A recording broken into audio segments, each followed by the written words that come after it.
Dinos day out. ఘనమైన అడవి మధ్యలో ఉదయం సూర్యుడు ప్రకాశించడం మొదలవుతాడు, కొమ్మల మధ్య నెమ్మదిగా కిరణాలు జారుతూ.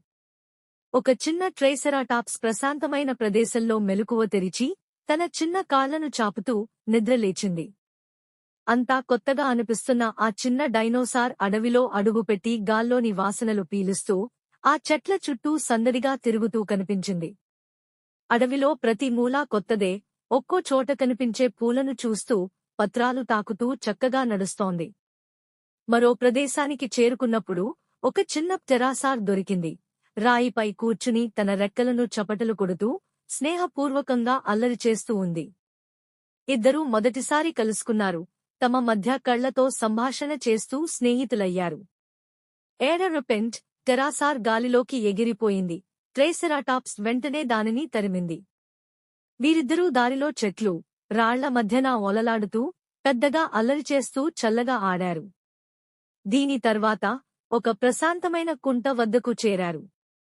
ట్రైసెరాటాప్స్ కుంటలో నీటిని తాగుతుండగా, టెరాసార్ దాని పక్కన సంతోషంగా నీటిలో చపటలు కొడుతూ ఆడింది. అంతా ప్రశాంతంగా ఉన్న వేళ అకస్మాత్తుగా ఒక గొప్ప కీచకం గర్జనతో సవ్వడి. ఇద్దరు స్నేహితులు భయంతో అటూ ఇటూ చూశారు. పెద్ద మృగం వారిని దాడి చేయడానికి దగ్గరగా ఉందని గ్రహించారు. ఒక పెద్ద టీరెక్స్ అడవిలోకి ప్రవేశించింది.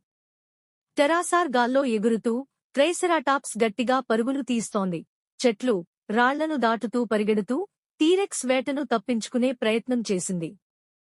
ఎట్టకేలకు ఆ ఇద్దరూ ఒక చిన్న గుహలో దాక్కున్నారు.